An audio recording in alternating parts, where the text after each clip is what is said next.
ಸ್ನೇಹಿತರೆ, ಚರಿತ್ರೆ ಮತ್ತೊಂದು ವಿಡಿಯೋಗೆ ನಿಮಗೆಲ್ಲ ಪ್ರೀತಿಯ ಸ್ವಾಗತ. ಭವ್ಯ ಸ್ವಾಗತ. ರಾಷ್ಟ್ರಪತಿ ಸಹಿತ ಇಡೀ ಸಚಿವ ಸಂಪುಟವೇ ನಮ್ಮ ದೇಶದ ಪ್ರಧಾನಿ ಮೋದಿ ಅವರ ಸ್ವಾಗತಕ್ಕೆ ಬಂದು ನಿಂತಿದೆ. ತುಂಬಾನೇ ಪ್ರೀತಿಯಿಂದಲೇ ಮೋದಿ ಅವರನ್ನ ಸ್ವಾಗತ ಕೂಡ ಮಾಡಿದೆ. ಮೋದಿ ಅವರನ್ನ ಬರಮಾಡಿಕೊಳ್ಳುವಾಗ ಈ ದೇಶದ ಪ್ರತಿನಿಧಿಗಳ ಕಣ್ಣಿನಲ್ಲಿ ಗೌರವದ ಭಾವ ತುಂಬಿ ತುಳುಕ್ತಾ ಇತ್ತು. ಅಂದಹಾಗೆ ಇದು ಪ್ರಧಾನಿ ಮೋದಿ ಗಯಾನಾ ಅನ್ನುವ ಪುಟ್ಟ ದೇಶಕ್ಕೆ ಬಂದಿಳಿದಾಗ ಕಂಡುಬಂದ ದೃಶ್ಯಗಳು. ಬರೋಬ್ಬರಿ 5 ದಶಕದ ಬಳಿಕ ಈ ಪುಟ್ಟ ರಾಷ್ಟ್ರಕ್ಕೆ ಭಾರತದ ಪ್ರಧಾನಿಯೊಬ್ಬರು ಭೇಟಿ ನೀಡಿದ್ದಾರೆ. ಕೆರಿಬಿಯನ್ ಸಮುದ್ರದಲ್ಲಿ ಹರಡಿಕೊಂಡಿರುವ ದ್ವೀಪಗಳ ಪೈಕಿ ಪುಟ್ಟದಾಗಿರುವ ಗಯಾನಾ ಅನ್ನುವ ದ್ವೀಪ ದೇಶಕ್ಕೆ ಮೋದಿ ಪ್ರವಾಸ ಕೈಗೊಂಡಿದ್ದಾರೆ. ಮೂರ್ತಿ ಚಿಕ್ಕದಾದರೂ ಕೀರ್ತಿ ದೊಡ್ಡದಿದೆ ಅನ್ನುವ ಮಾತಿದೆ. ಅದೇ ರೀತಿ ಈ ದೇಶ ಚಿಕ್ಕದಾದರೂ ಇದರ ಕೀರ್ತಿ ತುಂಬಾನೇ ದೊಡ್ಡದಿದೆ. ಅದು ಭವಿಷ್ಯದ ಕೀರ್ತಿ. ಇಂಟ್ರೆಸ್ಟಿಂಗ್ ಸಂಗತಿ ಏನ್ ಗೊತ್ತಾ? ಭಾರತದಿಂದ ಸಾವಿರಾರು ಕಿಲೋಮೀಟರ್ ದೂರದಲ್ಲಿರುವ ಈ ದೇಶಕ್ಕೋದ್ರೆ ಯಾವುದು ಬೇರೆ ದೇಶ ಅಂತ ಅನ್ಸೋದೇ ಇಲ್ಲ. ಭಾರತಕ್ಕೆ ಬಂದಿದ್ದೇವೆ ಅಂತಾನೆ ಅನ್ಸುತ್ತೆ. ಅಲ್ಲಿನ ಸಂಸ್ಕೃತಿ, ಸಂಪ್ರದಾಯ ಎಲ್ಲದರಲ್ಲೂ ಭಾರತೀಯತೆ ಅನ್ನೋದು ತುಂಬಿ ತುಳುಕುತ್ತಿದೆ. ಮೋದಿಯವರ ಸ್ವಾಗತದಲ್ಲೂ ಕೂಡ ಭಾರತದ ಸಂಸ್ಕೃತಿ ನಳಿಸುತ್ತಿತ್ತು. ಸ್ನೇಹಿತರೆ, ನಿಮ್ಗೆ ಗೊತ್ತಿರಲಿ, ಗಯಾನಾ ಅನ್ನುವ ಈ ಪುಟ್ಟ ದೇಶದಲ್ಲಿ ಒಟ್ಟು 8.5 ಲಕ್ಷ ಜನ ಜೀವನ ಮಾಡ್ತಾ ಇದ್ದಾರೆ. ಈ 8.5 ಲಕ್ಷ ಜನರಲ್ಲಿ 3,20,000 ಜನ ಭಾರತೀಯರು ಅನ್ನೋದು ವಿಶೇಷ. ಅಂದರೆ ಗಯಾನಾದ ಜನಸಂಖ್ಯೆಯಲ್ಲಿ 43% ಜನ ಭಾರತೀಯರೇ ಇದ್ದಾರೆ. ಈಗ ನಿಮಗೆ ಮೋದಿ ಯಾಕೆ ಈ ಪುಟ್ಟ ದೇಶಕ್ಕೆ ಭೇಟಿ ನೀಡಿದ್ರು ಅನ್ನೋದಕ್ಕೊಂದು ಕಾರಣ ಸಿಕ್ಕಿರಬಹುದು.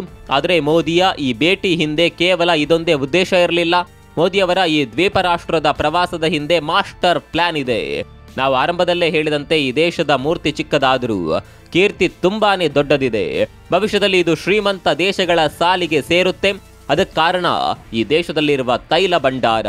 ಇದೇ ತೈಲ ಭಂಡಾರ ಮೋದಿ ಅವರನ್ನ ಈ ಪುಟ್ಟ ದೇಶದ ಪ್ರವಾಸ ಮಾಡುವಂತೆ ಮಾಡಿದೆ. ಎಲ್ಲದಕ್ಕಿಂತ ಹೆಚ್ಚಾಗಿ ಚೀನಾದ ಕಣ್ಣು ಈ ದೇಶದ ಮೇಲೆ ಬಿದ್ದಿದೆ. ಹೀಗಾಗಿ ಭವಿಷ್ಯದಲ್ಲಿ ಗಯಾನಾ ಅನ್ನುವ ದೇಶ ತೈಲದ ವಿಚಾರದಲ್ಲಿ ನಿರ್ಣಾಯಕ ಪಾತ್ರ ವಹಿಸುತ್ತೆ. ಅಷ್ಟಕ್ಕೂ ಜಾಗತಿಕ ಮಟ್ಟದಲ್ಲಿ ಗಯಾನಾ ದೇಶ ಅದೆಷ್ಟು ಇಂಪಾರ್ಟೆಂಟ್? ಮೋದಿ ಗಯಾನಾಗೆ ಭೇಟಿ ಕೊಟ್ಟ ಹಿಂದಿನ ಉದ್ದೇಶವೇನು? ಗಯಾನಾದ ಅರ್ಧಕ್ಕರ್ಧ ಜನ ಭಾರತೀಯರಾಗಿರೋದು ಹೇಗೆ? ಎಲ್ಲವನ್ನ ಡೀಟೇಲ್ ಆಗಿ ತೋರಿಸ್ತೀವಿ ನೋಡಿ.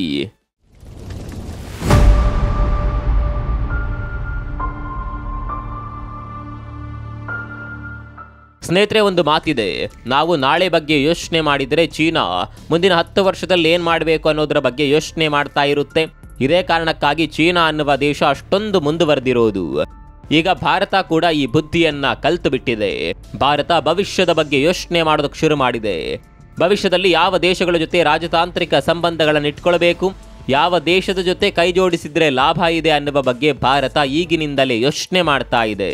ಅದಕ್ಕೆ ಬೆಸ್ಟ್ ಎಕ್ಸಾಂಪಲ್ ಅಂದ್ರೆ ಪ್ರಧಾನಿ ಮೋದಿ ಅವರ ಗಯಾನಾ ಭೇಟಿ. ಗಯಾನಾ ಮೆಡಿಟರೇನಿಯನ್ ಸಮುದ್ರದಲ್ಲಿರುವ ಪುಟ್ಟದೊಂದು ದ್ವೀಪ. ಆದರೆ ಈ ದೇಶದ ಬಳಿ ಯಥೇಚ್ಛ ಪ್ರಮಾಣದ ತೈಲ ಸಂಪತ್ತಿದೆ. ಅದರಲ್ಲೂ 2026ರ ಹೊತ್ತಿಗೆ ಗಯಾನಾ ವೆನೆಜುವೆಲಾ ದೇಶವನ್ನ ಕೂಡ ಹಿಂದಿಕ್ಕಿ ಮುಂದೆ ಹೋಗಲಿದೆ.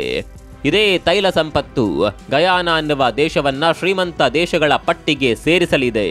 2015ರಿಂದಲೂ ಗಯಾನಾದಲ್ಲಿ ಹೊಸ ತೈಲ ನಿಕ್ಷೇಪಗಳು ಪತ್ತೆಯಾಗುತ್ತಲೇ ಇದೆ. ಭಾರತಕ್ಕೆ ಕೂಡ ಭವಿಷ್ಯದಲ್ಲಿ ತೈಲದ ಅವಶ್ಯಕತೆ ತುಂಬಾನೇ ಬೀಳುತ್ತೆ. ಸ್ನೇಹಿತರೆ, ನಿಮ್ಗೆ ಗೊತ್ತಿರಲಿ, ಭಾರತ ಜಗತ್ತಿನಲ್ಲೇ 3ನೇ ಅತಿ ದೊಡ್ಡ ತೈಲ ಆಮದು ದೇಶ. ಹೀಗಾಗಿ ತೈಲ ಸಂಪತ್ತಿರುವ ದೇಶಗಳ ಜೊತೆ ಹತ್ತಿರವಾಗೋದಕ್ಕೆ ಪ್ರಯತ್ನ ಮಾಡ್ತಾ ಇದೆ ಭಾರತ. ಅದರಲ್ಲೂ ಗಯಾನಾದಲ್ಲಿ ಭಾರತೀಯರ ಹಿಡಿತ ಚೆನ್ನಾಗಿಯೇ ಇರೋದ್ರಿಂದ ಗಯಾನಾ ಜೊತೆಗಿನ ಬಾಂಧವ್ಯ ಗಟ್ಟಿಯಾಗಿಯೇ ಉಳಿಯುತ್ತೆ. ಇದೇ ಕಾರಣಕ್ಕಾಗಿ ಭಾರತ ಗಯಾನಾವನ್ನ ಸೀರಿಯಸ್ ಆಗಿ ತೆಗೆದುಕೊಂಡಿರೋದು. ಭಾರತ ಈಗಲೇ ಗಯಾನಾದ ಜೊತೆ ತೈಲ ಒಪ್ಪಂದ ಮಾಡಿಕೊಳ್ಳೋದಕ್ಕೆ ರೆಡಿ ಇದೆ. ಈ ಕುರಿತು ಮಾತುಕತೆಗಳು ಕೂಡ ನಡೆದಿದೆಯಂತೆ. ಈಗಾಗಲೇ ತೈಲದ ವಿಚಾರದಲ್ಲಿ ಭಾರತ ಹಾಗೂ ಗಯಾನಾ ದೇಶಗಳ ನಡುವಿನ ಒಂದು ಹಂತದ ಒಪ್ಪಂದಗಳು ಕೂಡ ನಡೆದಿದೆ ಅನ್ನುವ ಮಾಹಿತಿ ಇದೆ. ಗಯಾನಾ ಭಾರತದೊಂದಿಗೆ ಈ ವಿಚಾರದಲ್ಲಿ ಸಂಪೂರ್ಣ ಸಹಕಾರವನ್ನ ನೀಡ್ತಾ ಇದೆ. ಇನ್ನು ಗಯಾನಾದ ವಿಚಾರದಲ್ಲಿ ಭಾರತದ್ದು ಕೊಡುಕೊಳ್ಳುವಿಕೆಯ ವ್ಯವಹಾರ ಅಂದ್ರೂ ತಪ್ಪಾಗೋದಿಲ್ಲ. ಕಾರಣ ಭಾರತ ಗಯಾನಾದಿಂದ ತೈಲವನ್ನ ತೆಗೆದುಕೊಂಡ್ರೆ ಗಯಾನಾ ಭಾರತದಿಂದ ರಕ್ಷಣಾ ಉಪಕರಣಗಳನ್ನ ತೆಗೆದುಕೊಳ್ಳೋದಕ್ಕೆ ಮುಂದಾಗಿದೆ. HALನ ಜೊತೆ ಗಯಾನಾ ಈಗಾಗಲೇ ಒಪ್ಪಂದವನ್ನ ಕೂಡ ಮಾಡಿಕೊಂಡಿದೆ. 2 ಡಾರ್ನಿಯರ್ ಯುದ್ಧ ವಿಮಾನಗಳನ್ನ ಭಾರತ ಈಗಾಗಲೇ ಗಯಾನಾಗೆ ರವಾನೆ ಮಾಡಿದೆ. ಇದು ಕೇವಲ ಆರಂಭಿಕ ಅಂತ ಮಾತ್ರ. ಮುಂದಿನ ದಿನಗಳಲ್ಲಿ ಪ್ಯಾಟ್ರೋಲ್ ವಾಹನಗಳು, ರ್ಯಾಡರ್ಗಳು ಆರ್ಮರ್ಡ್ ವಾಹನಗಳನ್ನು ಖರೀದಿ ಮಾಡಲು ಗಯಾನ ಸಿದ್ಧತೆಯನ್ನು ನಡೆಸಿದೆ ಎನ್ನಲಾಗಿದೆ. ಹಾಗಂತ ಈ 2 ಕ್ಷೇತ್ರದಲ್ಲಿ ಮಾತ್ರ ಭಾರತ ಹಾಗೂ ಗಯಾನ ಕೈಜೋಡಿಸಿರೋದಲ್ಲ. ಬಯೋಫ್ಯುವೆಲ್, ಎನರ್ಜಿ, ಮಿನರಲ್ಸ್ ಹಾಗೂ ಫಾರ್ಮಾಸ್ಯೂಟಿಕಲ್ ಕ್ಷೇತ್ರದಲ್ಲಿ ಕೂಡ 2 ದೇಶಗಳು ಕೈಜೋಡಿಸುವ ನಿರ್ಧಾರಕ್ಕೆ ಬಂದಿವೆ. ಇನ್ನು ಗಯಾನದಲ್ಲಿ ಕ್ರಿಕೆಟ್ ಸ್ಟೇಡಿಯಂ ನಿರ್ಮಾಣ ಮಾಡೋದಕ್ಕೆ ಭಾರತ ಸಹಾಯ ಮಾಡಿದೆ. ಇದೇ ರೀತಿ ಬೇರೆ ಬೇರೆ ಪ್ರಾಜೆಕ್ಟ್ಗಳನ್ನು ಭಾರತ ಗಯಾನದಲ್ಲಿ ಮಾಡ್ತಾ ಇದೆ. ಹಾಸ್ಪಿಟಲ್ಗಳು, ರೋಡ್ಗಳು ಸೇರಿದಂತೆ ಬೇರೆ ಬೇರೆ ರೀತಿಯ ಪ್ರಾಜೆಕ್ಟ್ಗಳನ್ನು ಭಾರತ ಗಯಾನದಲ್ಲಿ ಮಾಡ್ತಾ ಇದೆ. ಹೀಗೆ ಭಾರತ ಗಯಾನದ ಜೊತೆ ತನ್ನ ಸಂಬಂಧವನ್ನು ಗಟ್ಟಿಗೊಳಿಸುತ್ತಾ ಹೋಗ್ತಾ ಇದೆ. ಕೇವಲ ಒಂದೇ ಕ್ಷೇತ್ರದಲ್ಲಿ ಕೈಜೋಡಿಸದೆ ಬೇರೆ ಬೇರೆ ಕ್ಷೇತ್ರದಲ್ಲೂ ತೊಡಗಿಸಿಕೊಳ್ಳುವ ಮೂಲಕ ಭಾರತ ಗಯಾನದ ಆಪ್ತ ದೇಶವಾಗಿ ಬದಲಾಗ್ತಾ ಇದೆ. ಸ್ನೇಹಿತರೆ, ನಾವು ಆರಂಭದಲ್ಲಿ ಒಂದು ಮಾತು ಹೇಳಿದ್ವಿ, ಚೀನಾ ಇಂತಹ ವಿಚಾರದಲ್ಲಿ ತುಂಬಾನೇ ಮುಂದೆ ಇರುತ್ತೆ. ಯಾವುದೇ ದೇಶ ಭವಿಷ್ಯದಲ್ಲಿ ಬೆಳೆಯುತ್ತೆ ಅನ್ನೋದು ಚೀನಾ ಗೊತ್ತಾದರೆ ಅಲ್ಲಿಗೆ ಹೋಗಿ ತನ್ನ ಹೆಜ್ಜೆಯನ್ನು ಇಟ್ಟೇ ಇಡುತ್ತೆ ಚೀನಾ. ಹಾಗಾದರೆ ಗಯಾನದಲ್ಲಿ ಚೀನಾದ ಹೆಜ್ಜೆ ಗುರುತು ಇಲ್ವಾ ಅಂತ ನೀವು ಕೇಳಬಹುದು. ಖಂಡಿತವಾಗಿಯೂ ಇದೆ. ಚೀನಾ ಇಂತಹ ದೇಶಗಳನ್ನು ಯಾವುದೇ ಕಾರಣಕ್ಕೂ ಬಿಡೋದಿಲ್ಲ. ಚೀನಾ ಈ ರೀತಿಯ ದೇಶಗಳಿಗೆ ಎಂಟ್ರಿ ಕೊಡೋದೇ ಸಹಾಯ ಮಾಡುವ ನೆಪದಲ್ಲಿ. ಇದೇ ರೀತಿ ಗಯಾನಾಗೂ ಕೂಡ ಚೀನಾ ಎಂಟ್ರಿ ಕೊಟ್ಟಾಗಿದೆ. ಭಾರತ ಯಾವ ರೀತಿ ಬೇರೆ ಬೇರೆ ಪ್ರಾಜೆಕ್ಟ್ಗಳನ್ನು ಗಯಾನದಲ್ಲಿ ಮಾಡ್ತಾ ಇದೆಯೋ ಅದೇ ರೀತಿ ಚೀನಾ ಕೂಡ ಬೇರೆ ಬೇರೆ ಪ್ರಾಜೆಕ್ಟ್ಗಳನ್ನು ಗಯಾನದಲ್ಲಿ ಮಾಡ್ತಾ ಇದೆ. ರಸ್ತೆ, ಶಾಪಿಂಗ್ ಸೆಂಟರ್ಗಳ ನಿರ್ಮಾಣ, ಗಣಿಗಾರಿಕೆ ಹೀಗೆ ಬೇರೆ ಬೇರೆ ಕ್ಷೇತ್ರದಲ್ಲಿ ತನ್ನ ಕಬಂಧ ಬಾಹುವನ್ನು ಈಗಾಗಲೇ ಚೀನಾ ಚಾಚಿ ಆಗಿದೆ. ಮತ್ತೊಂದು ಕಡೆಯಲ್ಲಿ ಭಾರತ ಕೂಡ ಇದಕ್ಕೆ ಸೆಡ್ಡು ಹೊಡೆಯುವ ರೀತಿಯಲ್ಲಿ ಕೆಲಸ ಮಾಡ್ತಾ ಇದೆ. ಬರೋಬ್ಬರಿ $100 ಮಿಲಿಯನ್ ಮೊತ್ತದಲ್ಲಿ ಗಯಾನ ರಾಜಧಾನಿಯಲ್ಲಿ ರಸ್ತೆ ನಿರ್ಮಾಣ ಮಾಡುವ ಪ್ರಾಜೆಕ್ಟ್ ಮಾಡ್ತಾ ಇದೆ ಭಾರತ. ಭಾರತಕ್ಕೆ ಗಯಾನದಲ್ಲಿ ಇರುವ ಅಡ್ವಾಂಟೇಜ್ ಏನಪ್ಪ ಅಂತ ಕೇಳಿದರೆ ಅದು ಸ್ಥಳೀಯರ ಬೆಂಬಲ. ನಾವು ಮೊದಲೇ ಹೇಳಿದಂತೆ ಗಯಾನದ ಅರ್ಧಕ್ಕರ್ಧ ಜನ ಭಾರತೀಯ ಮೂಲದವರು. ಹೀಗಾಗಿ ಇಲ್ಲಿ ಭಾರತಕ್ಕೆ ಪೂರಕವಾದ ವಾತಾವರಣ ಇದೆ. ಆದರೆ ಚೀನಾ ಕಂಪನಿಗಳನ್ನು ಜನ ವಿರೋಧ ಮಾಡ್ತಾರೆ. ಸ್ಥಳೀಯರ ಸಹಕಾರ ಚೀನಿ ಕಂಪನಿಗಳಿಗೆ ಇಲ್ಲವೇ ಇಲ್ಲ. ಚೀನಾದ ಬುದ್ಧಿ ಏನು ಅನ್ನೋದು ಅಲ್ಲಿನ ಜನರಿಗೂ ಕೂಡ ಈಗ ಅರ್ಥವಾಗೋದಕ್ಕೆ ಶುರುವಾಗಿದೆ. ಚೀನಾ ಆಫ್ರಿಕಾದ ಅದೆಷ್ಟೋ ದೇಶಗಳನ್ನು ಇದೇ ರೀತಿ ಅಭಿವೃದ್ಧಿ ಮಾಡ್ತೀವಿ ಅಂತ ಬಂದು ಮುಂದೆ ಇಡೀ ದೇಶವನ್ನೇ ಕಬ್ಜಾ ಮಾಡಿಕೊಂಡಿರೋದು ಈಗ ಜಗತ್ತಿಗೆ ಗೊತ್ತಿರುವ ವಿಚಾರ. ಹೀಗಾಗಿ ಚೀನಾ ಈಗ ಏನೇ ಹೇಳಿದ್ರು ನಂಬುವ ಸ್ಥಿತಿಯಲ್ಲಿ ದೇಶಗಳು ಇಲ್ಲ. ಚೀನಾ ಕಾಲಿಟ್ಟ ದೇಶಗಳು ಅಭಿವೃದ್ಧಿಯಾಗುವ ಬದಲಿಗೆ ನಾಮಾವಶೇಷ ಹೊಂದಿದೆ. ಹೀಗಾಗಿ ಗಯಾನ ಕೂಡ ಚೀನಾದಿಂದ ಅಂತರ ಕಾಯ್ದುಕೊಳ್ತಾ ಇದೆ. ಅದಕ್ಕೆ ಸರಿಯಾಗಿ ಭಾರತ ಕೂಡ ಗಯಾನಾಗೆ ಎಂಟ್ರಿ ಕೊಟ್ಟಿದೆ. ಚೀನಾಗೆ ಹೋಲಿಸಿದ್ರೆ ಗಯಾನದಲ್ಲಿ ಭಾರತವನ್ನೇ ಹೆಚ್ಚಾಗಿ ನಂಬುವುದು. ಕೇವಲ ಗಯಾನ ಅಂತಲ್ಲ, ಜಗತ್ತಿನ ಯಾವ ದೇಶಗಳು ಕೂಡ ಈಗ ಚೀನಾವನ್ನ ನಂಬುವುದಿಲ್ಲ.